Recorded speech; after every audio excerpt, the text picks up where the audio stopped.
Tayo dumako sa ating pag-aaral ng salita ng Diyos.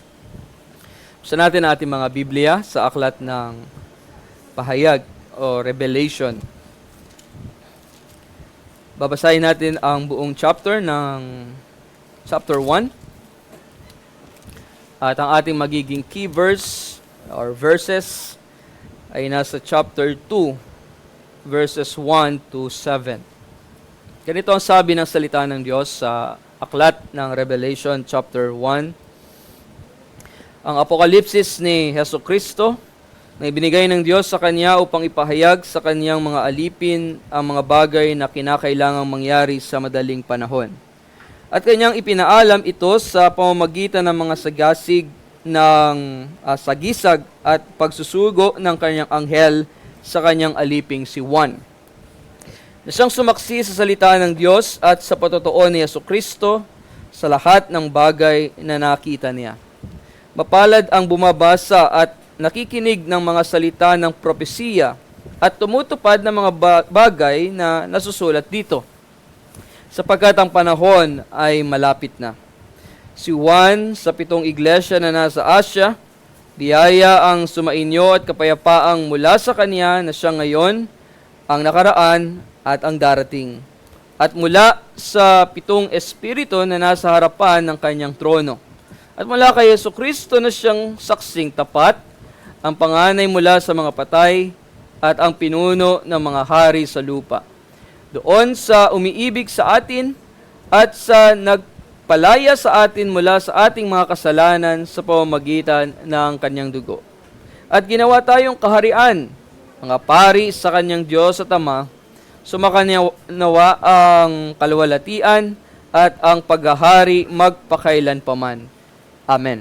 Verse 7, tingnan ninyo, siya'y dumarating na nasa mga ulap, at makikita siya ng bawat mata, at ang mga umulos sa kaniya, at ang lahat ng mga lipi sa lupa ay tatangis dahil sa kanya, gayon nga. Amen.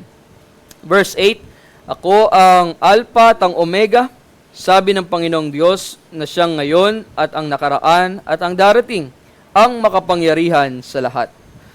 Verse 9, ako ang si Juan na inyong kapatid at inyong karamay sa kapigatian at sa kaharian at sa pagtitiis alang-alang kay Jesus ay nasa pulo na tinatawag na Patmos dahil sa salita ng Diyos at sa patotoo ni Jesus. Ako'y nasa espiritu ng araw ng Panginoon at narinig ko sa aking likuran ang malakas na tinig na tulad sa isang trumpeta na nagsasabi, ang iyong nakikita ay isulat mo sa isang aklat at iyong ipadala sa 7 iglesia, sa Efeso, sa Smyrna, sa Pergamo, sa Tiatira, sa Sardis, sa Philadelphia at sa Laodicea.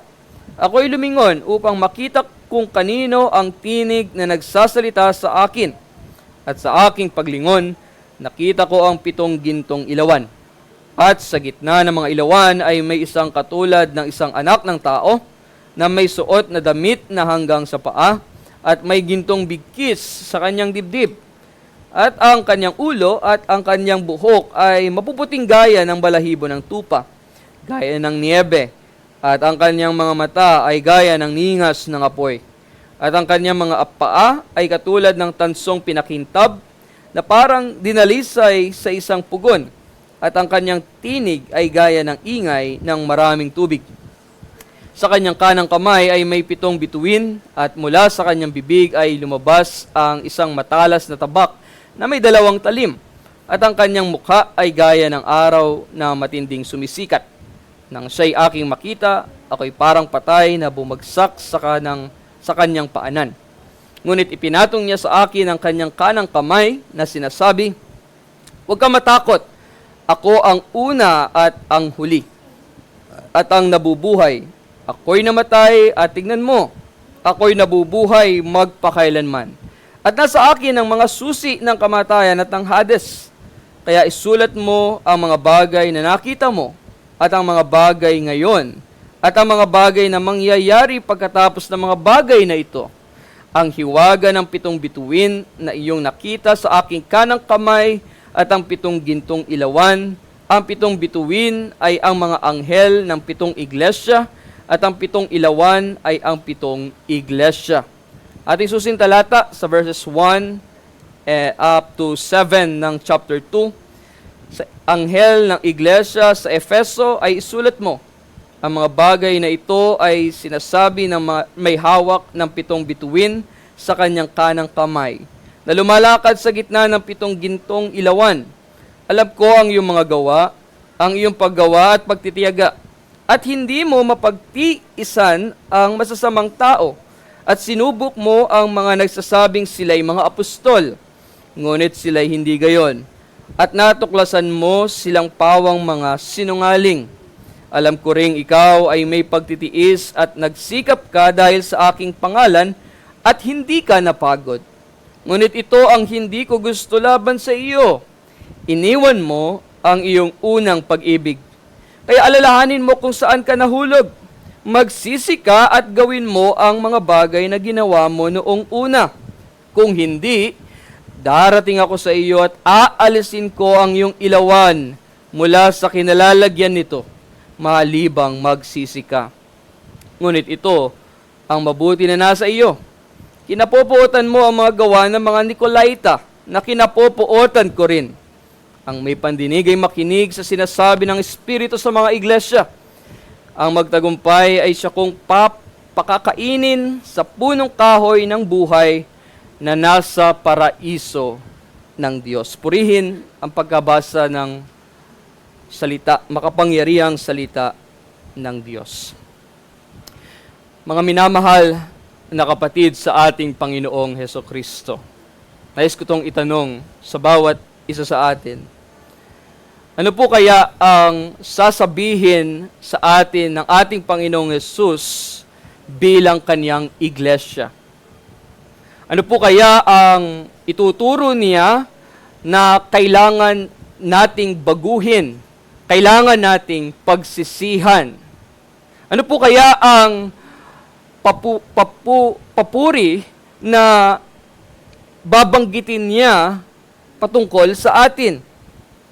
At ano po kaya ang mga pangako na siyang ibibigay niya para tayo ay mapatibay, para tayo ay mapalakas sa ating pananampalataya?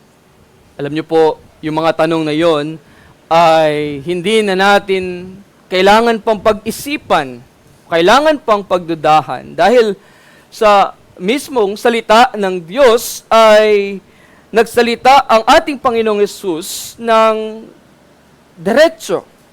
Direkta niyang kinausap, sinabihan ang mga iglesia na ang aklat ng Revelation o ang pahayag sa simula pa lamang, meron ng 7 sulat siya na ipinasulat kanino?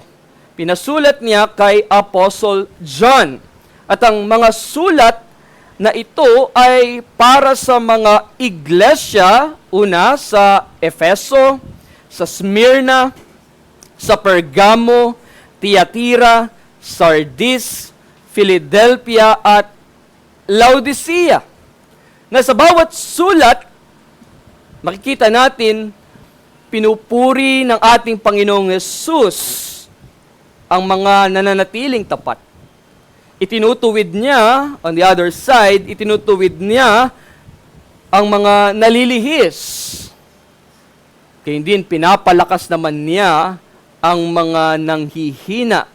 At pinapangakuan din naman niya ng gantimpala o ng reward ang mga magtatagumpay. At makikita natin dito, wala nga lang yung pangalan ng iglesia natin. Wala yung First Reformed Church of Bulacan. O wala yung First Reformed Church ng Albuera, Leyte. Pero mga kapatid, ang mga sulat na ito ng ating Panginoong Hesukristo ay meron ding ibinibigay na mensahe para sa atin din naman.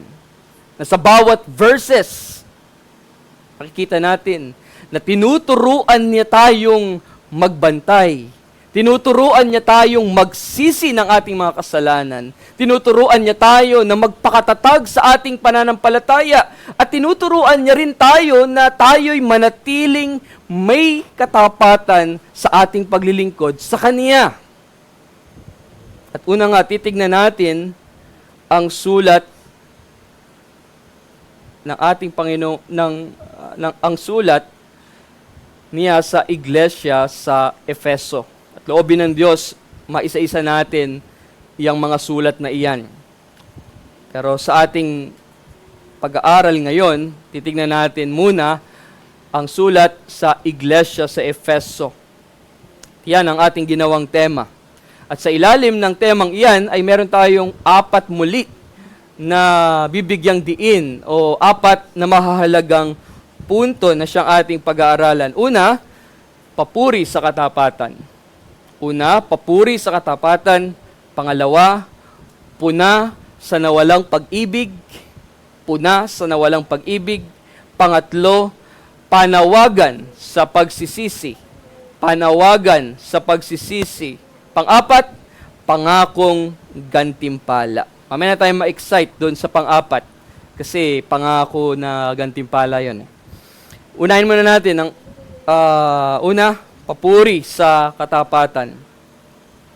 At dito, nais kong pansinin natin kung paano pinuri ng ating Panginoong Hesus ang iglesia sa Efeso. Balikan natin yung ating text sa Revelation chapter 2. Na ang Efeso, o ang iglesia sa Efeso, ay isa po iyan sa pinakamahalagang lungsod sa panahon ng bagong tipan. Ang Efeso, malaki yan. Ang Efeso ay maunlad at masasabi nating napakamakapangyarihang lungsod ng Efeso. Kasi sentro ito ng negosyo, sentro ito ng sining, at sentro ito ng mga relihiyon. Pero higit sa lahat, mahalaga po ito sa kasaysayan ng iglesyang Kristiyano. Kasi doon natin nakita o doon natin nalaman na si Pablo o si Aquila, si Priscilla, si Timoteo, at maging si Apostle John, doon sila nagturo.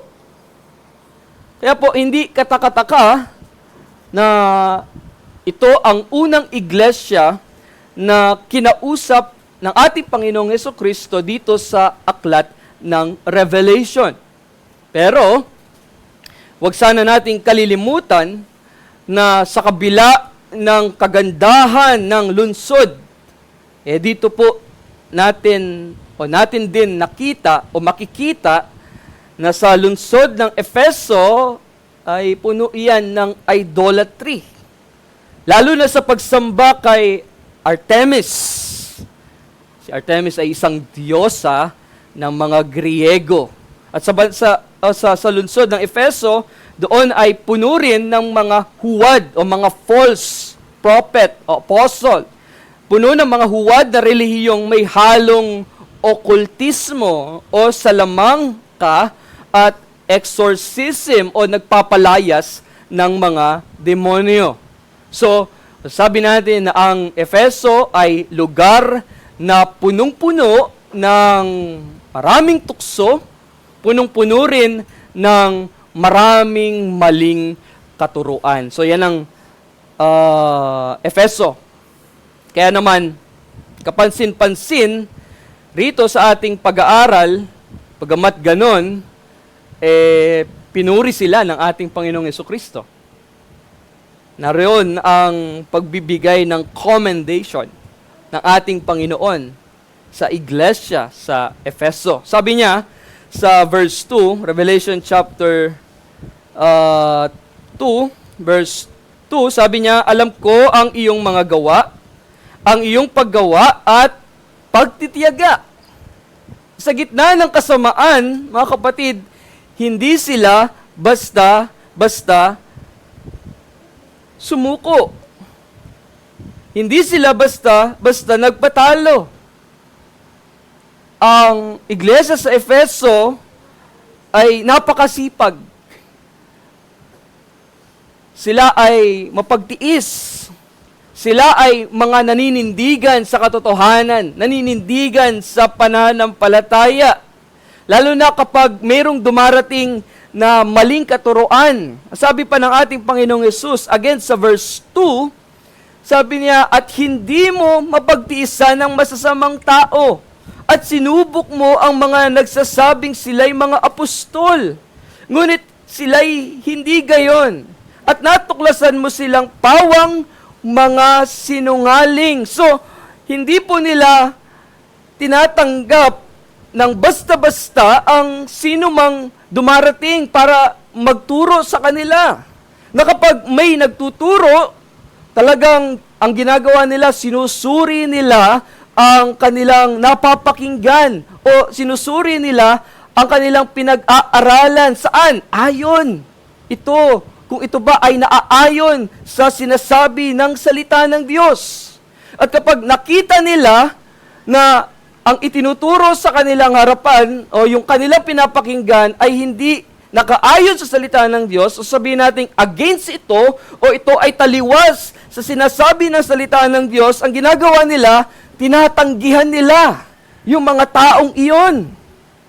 So ganun sila kaingat, ganoon din po sila katapat pagdating sa mga doktrina.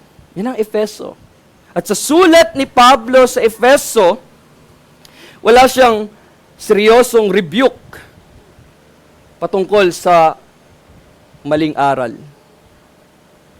Kaya masasabi mong isa itong iglesia, ang Efeso ay isang iglesia na mayroong matatag o mayroong matibay na aral, mayroong matibay na doktrina na pinanghahawakan. Dagdag pa ng ating Panginoong Yesus sa verse 6, sabi niya, ngunit ito ang mabuti na nasa iyo. Kinapupuotan mo ang mga gawa ng mga Nicolaita. Yung mga Nicolaita, sila yung mga taga-sunod ni Nicolas. Mga nagtuturo ng maling aral, ng imoralidad at mga abusado. Yung mga Nicolaita, mga abusado yan sa biyaya ng Diyos. Sabi ni Kristo, na kinapupuotan ko rin. So, ganun pinuri ni Yesu Kristo ang lungsod ng Efeso. So, mga kapatid, sinasabi niyan sa atin na ito po ang larawan o wangis o picture ng isang tapat na iglesia. Yan ang larawan ng isang tapat na iglesia. Masipag sila sa gawain, matatag sa pananampalataya, at sila ay mapanuri sa bawat katuruan.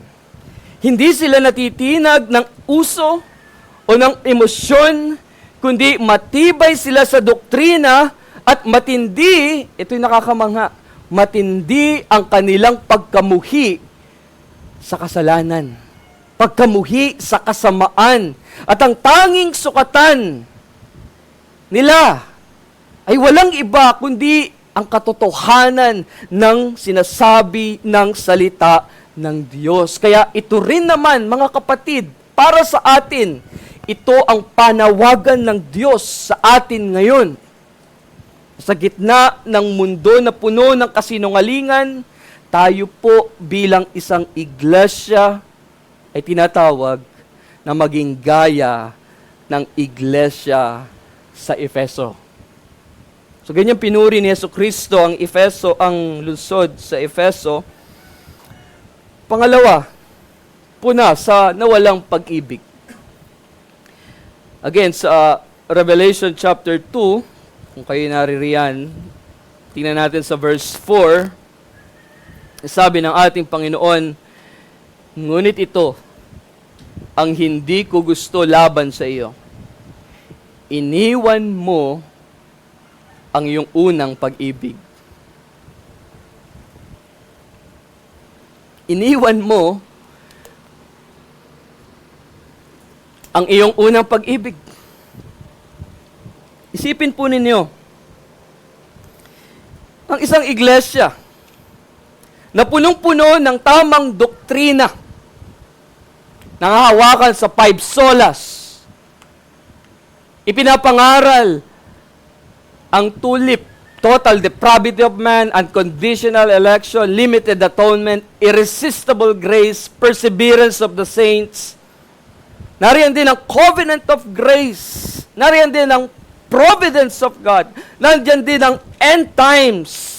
Nandyan din ang aral patungkol sa pagsamba sa Panginoon, ang worship. Nandyan din ang mga Reformed doctrines or essential of Reformed doctrines. Tapat ang iglesia sa pagtutuwid ng mga maling aral. Matatag sa pakikipaglaban para sa katotohanan. Ngunit sa kabila ng lahat ng mga ito, mayroong isang bagay na nawawala. Isang bagay na nawawala. Isang bagay na hindi kayang palitan ng kahit gaanong karaming tamang aral. Kahit gaano pa karaming kaalaman patungkol sa mahalagang doktrina.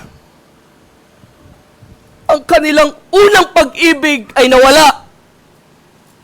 Nawala ang kanilang unang pag-ibig.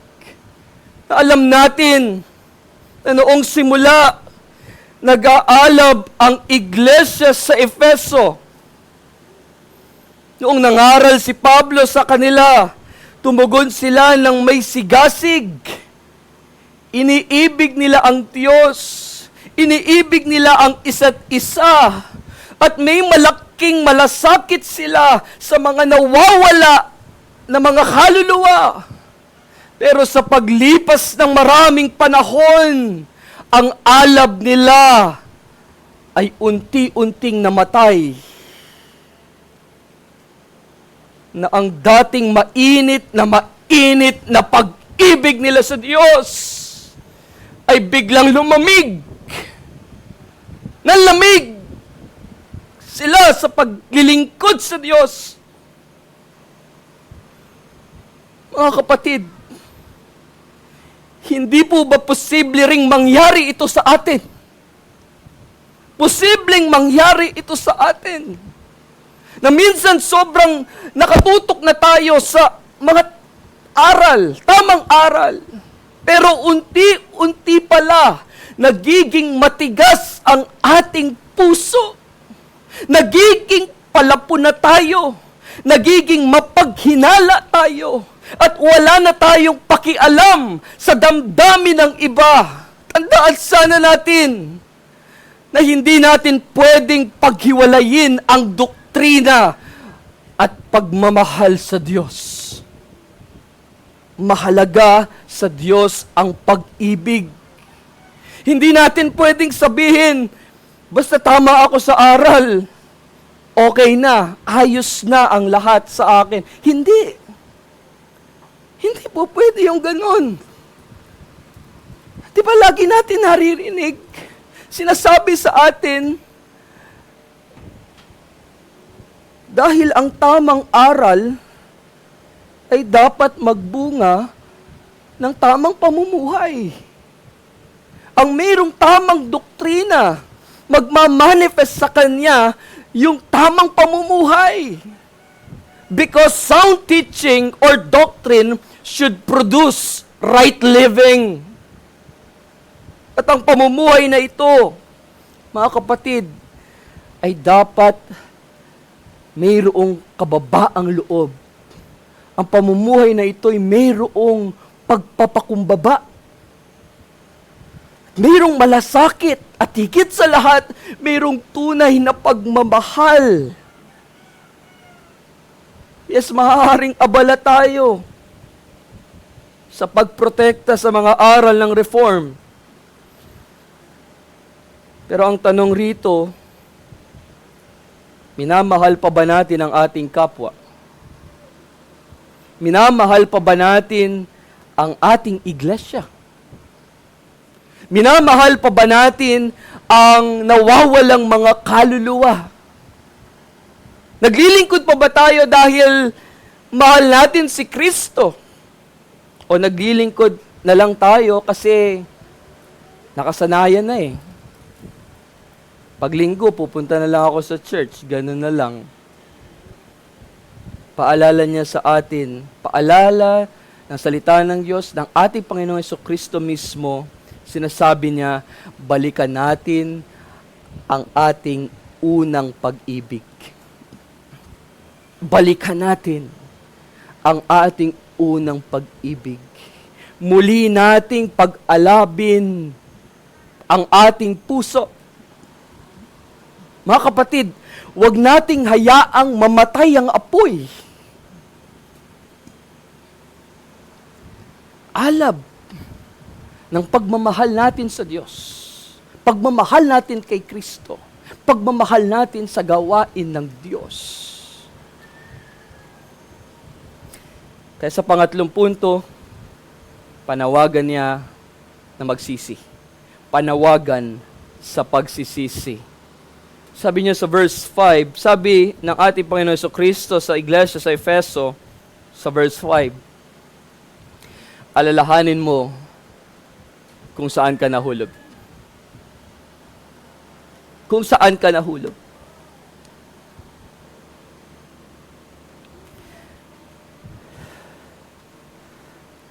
At alam kong alam ninyo kung gaano kasakit yon. At alam kong alam ninyo yung pakiramdam. Ikaw ay nahulog. Kasi noon, masaya tayong naglilingkod sa Diyos. Excited tayong magbasa ng Biblia. At hindi po tayo pumapalya sa pananalangin sa Diyos. Sa bawat pag-awit ng Psalter, kumakanta talaga tayo ng buong puso. Hindi tayo even nalilate sa church. At kahit 2 service pa yan, present tayo. Handa tayong makinig ng pangangaral at palagi tayong handa para sa pagsamba. Sabado pa lang, nagpiprepare ka na para sa pagsamba mo sa Diyos. Hindi rin nawawala ang family devotion sa bahay. Yung sama-sama tayong nagbabasa ng salita ng Diyos, sama-sama tayong nagdarasal, at sama-sama tayong umaawit bilang isang pamilya. Noon, handa po tayong tumulong kahit hindi na tayo sinasabihan sa church. Hindi na tayo kailangan pang sabihan na tumulong sa ating kapwa mananampalataya. O hindi na tayo kailangan pang sabihan kahit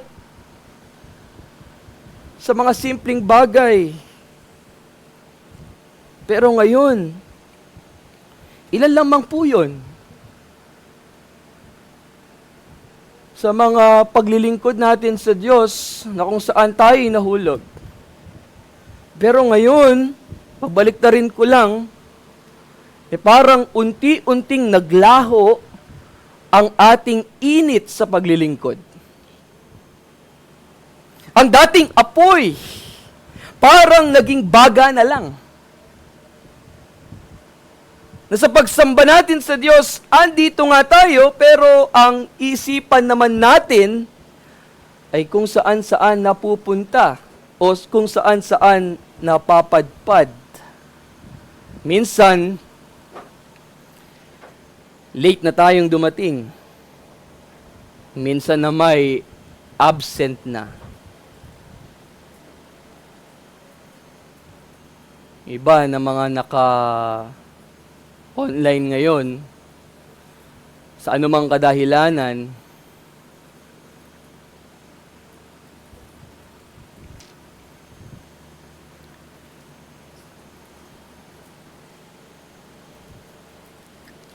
hindi na makapagpaalam.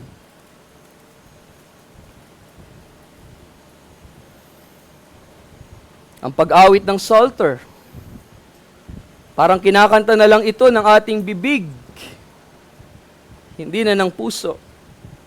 Ang pagbabasa ng Biblia, bihira na nating buklatin ang ating Biblia. O wala nang mabuklat. yung Bible app nasa cellphone na nga, hindi pa mabuklat. Ang pagkakaroon ng quiet time upang manalangin, yung iyong personal devotion, saglit na lang. Kung hindi pa ito makalimutan. Ang family devotion, madalas na kakalimutan, nalalaktawan dahil sa sobrang dami ng ating pinagkakaabalahan.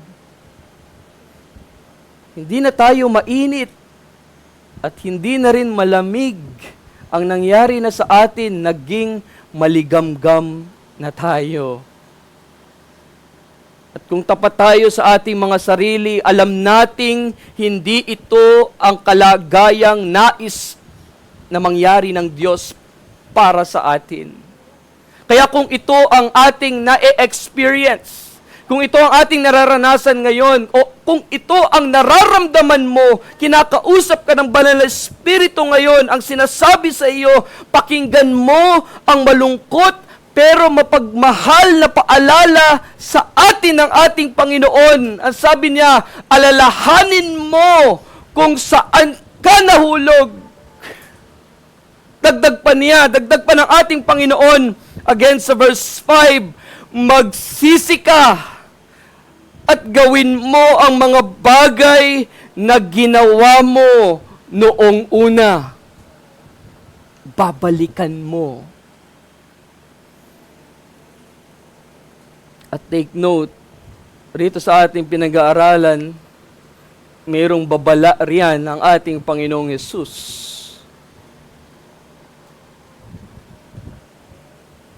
Yang babalang iyan ay hindi dapat natin ipagsawalang bahala.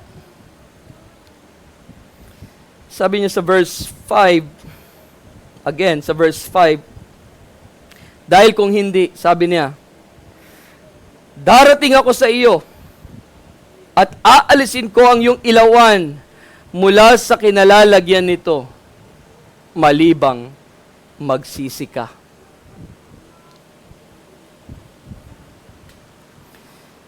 Alam niyo po ba kung gaano kaseryoso ang sinasabi rito ng ating Panginoong Hesus? Saan ba sumisimbolo ang ilawan na sinasabi riyan? Ang ilawan ay sumisimbolo sa iglesia. Yes, tinutukoy rito ang iglesia sa Efeso. Pero tayo bilang iglesia rin naman, ang siyang tinutukoy rito. Ang iglesia, ang ating tahanan bilang mga anak ng Diyos. Na sinasabi rito na kapag inalis niya ang ilawan, listen, ibig sabihin po, mawawala ang kanyang presensya. Na kapag inalis niya ang ilawan, hindi natin madadama ang kanyang presensya. Ang isang buong kongregasyon ay maaaring mawala dahil lang sa kawalan ng tunay na pag-ibig. At huwag sana nating kalilimutan na kung hindi natin isinasabuhay ang kanyang pag-ibig na ipinamalas niya para sa atin doon sa krus ng Kalbaryo, darating ang araw, mga kapatid, na sasabihin niya sa atin, hindi ko kayo kilala. Hindi niya tayo nakikilala.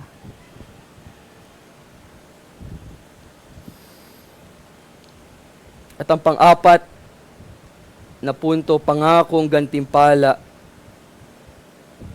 At paulit-ulit,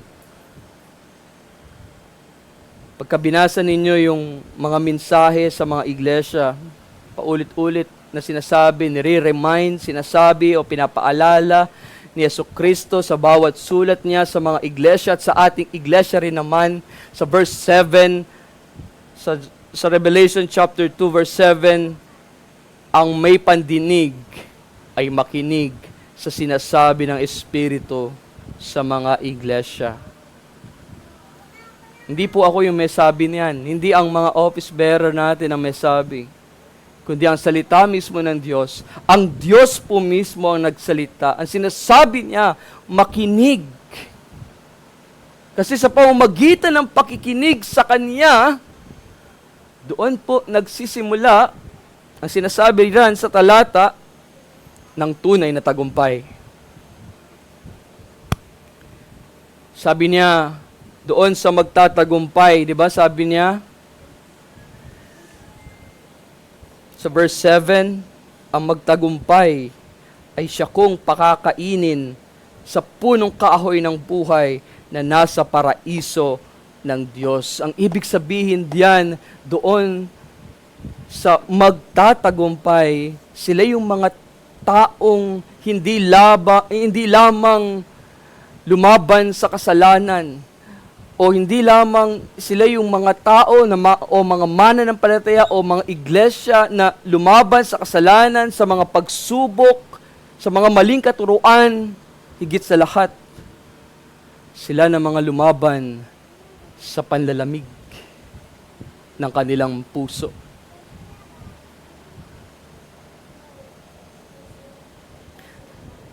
At ang pangako niya, again sa verse 7, ang magtagumpay siya kung papakainin sa punong kahoy ng buhay na nasa paraiso ng Diyos. At alam natin na ang punong kahoy na sinasabi riyan, ang punong kahoy ng buhay ay simbolo ng buhay na walang hanggan. Buhay na kaloob sa atin ng Diyos mula pa sa simula, na nawala sa atin. Dahil saan? Dahil sa kasalanan. Pero isa ang tiyak na katotohanan na sinasabi sa atin, na mayroong pag-asa. Meron tayong pag-asa dahil sa dulo ng lahat, ibabalik tayo ni Kristo sa paraisong iyon.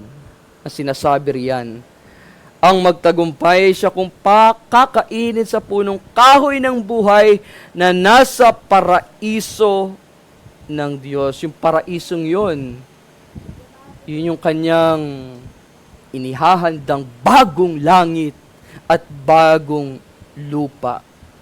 Yan ay sa piling ng Diyos, kung saan alam natin na wala ng sakit, wala ng kahirapan, o wala ng paghihirap, at wala ng kasalanan. At ang paraiso, mga kapatid, yan ay hindi lang basta hardin. Ito ay ang tahanan ng Diyos. Kaya kahit na mayroong mga pagsubok, kahit na mayroon tayong mga nilalabanan sa ating buhay bilang Kristiyano o bilang mananampalataya, huwag tayong mawawalan sana ng pag-asa. Sa mga magtatagumpay, sa biyaya, naghihintay sa atin ang buhay na walang hanggan. Ang tunay na paraiso, kasama o kapiling natin ang Diyos. Sa aking pagtatapos, sa lahat ng ating kaalaman sa doktrina, sa lahat ng ating ministeryo, sa lahat ng mga gawain na pinagkatiwala sa atin ng Diyos, sa lahat ng ating paglilingkod, sa lahat ng ating pagtatapat, ibalik sana natin ang ating unang pag-ibig. What do I mean? Anong ibig kong sabihin? Ang ibig kong sabihin, ibalik natin ang ating unang pagmamahal kay Kristo mismo. Sa ating Panginoong Hesukristo mismo. Siya ang ating pinakamamahal. Huwag nating kalimutan na sa dulo ng lahat, hindi lang tamang aral ang mahalaga, kundi ang puso na umiibig sa ating tagapagligtas na siyang namatay at nabuhay na maguli para sa atin. Amen. Tayo manalangin sa Diyos. Kapangyarihan naming Diyos, salamat po sa iyong paalala sa amin na kami bilang mga makasalanan, kita namin kung gaano kami nagkulang at nagkasala laban sa iyo. At kami bilang iglesia ay humihingi ng kapatawaran sa aming mga nagawang kasalanan na pawang taliwas sa iyong kalooban. O Diyos, sa araw na ito natutunan namin na Ikaw ang dapat naming unahin, unang mahalin ang aming Panginoong Hesukristo. O Diyos, tulungan mo kami sapagkat ang lahat ng ito hindi namin kaya kung wala ang iyong biyaya. Tuloy ka naming pasalamatan sa lahat ng iyong mga ginawa para sa amin, para sa iyong iglesia, para sa ikabubuti at ikatatatag ng iyong iglesia. Linisin kami at pakabanalin sa lahat ng paraan ng aming pamumuhay. Alang-alang sa aming Panginoong Hesus, ito ang aming panalangin. Amen.